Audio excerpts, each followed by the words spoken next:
बोलो जयकारा बोल मेरे श्री गुरु महाराज की जय। बोलो साचे दरबार की जय। जालू परमहंस जी महाराज की जय। एक रोज इरशाद हुआ कि भाई श्री योगानंद के पूर्वले जन्म यानी गृहस्थाश्रम के पिता पंडित गोकुलचंद जी महाराज बड़े संस्कारी और अच्छी वृत्ति के आदमी थे। उनका स्वभाव ऐसा शांत था कि बुरी भली कैसी भी कोई उनसे कह जाए वह हंस कर ही चुप हो जाते।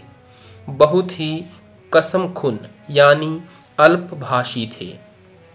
एक जगह आसन लगाए चुपचाप बैठे रहते थे। उनकी पत्नी का स्वभाव बड़ा सख्त था।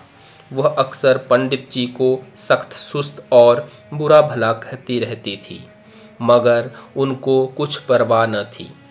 उनके पास स्याह रंग का एक बहुत खूबसूरत बैल था। इत्तिफाकन उसका पैर टूट गया तो परवरिश के लिहाज से उसको माड़ी के बाजार में बिठाल दिया था। वह बाजार में पड़ा रहता और खुद पंडित जी महाराज उसको देखने बाजार में जाते।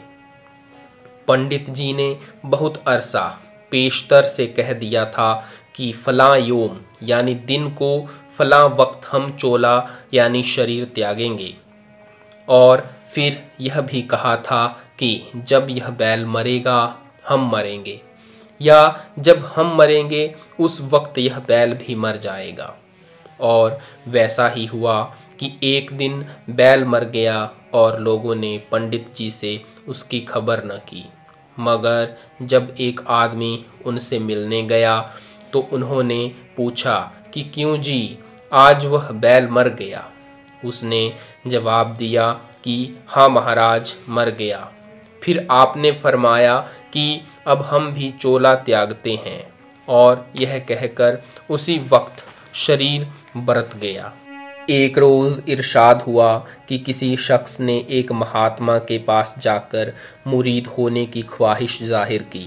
महात्मा ने फरमाया कि भाई, पीरी मुरीदी बहुत मुश्किल काम है, इस इरादे से बाज आओ और कुछ बातचीत करो।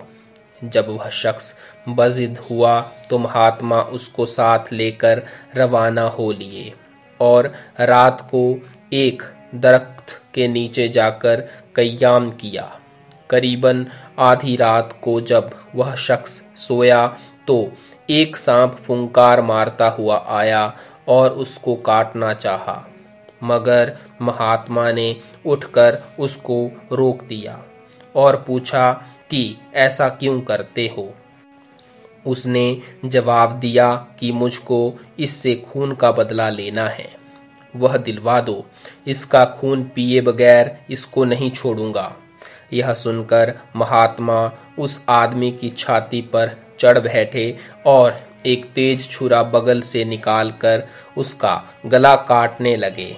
तो वह आदमी भी जाग उठा, मगर उनको छुरा लिए गला काटते देखकर न तो उनको मना किया और न कुछ कशमकश की।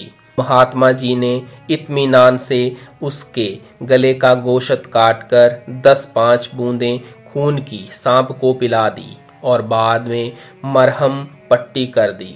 उस शख्स ने फिर भी दम न मारा। तब तो महात्मा ने उस शख्स से पूछा कि भाई, तुमने मुझको गला काटते देखकर मना क्यों नहीं किया और रोका क्यों नहीं। उसने जवाब दिया कि मैं आपको अपना गुरु मान चुका हूँ और गुरु चेले के साथ जो कुछ करते हैं वह उसके हक में दुरुस्त और उसकी आइंदा बेहतरी व बहबूदी यानी कल्याण के वास्ते होता है।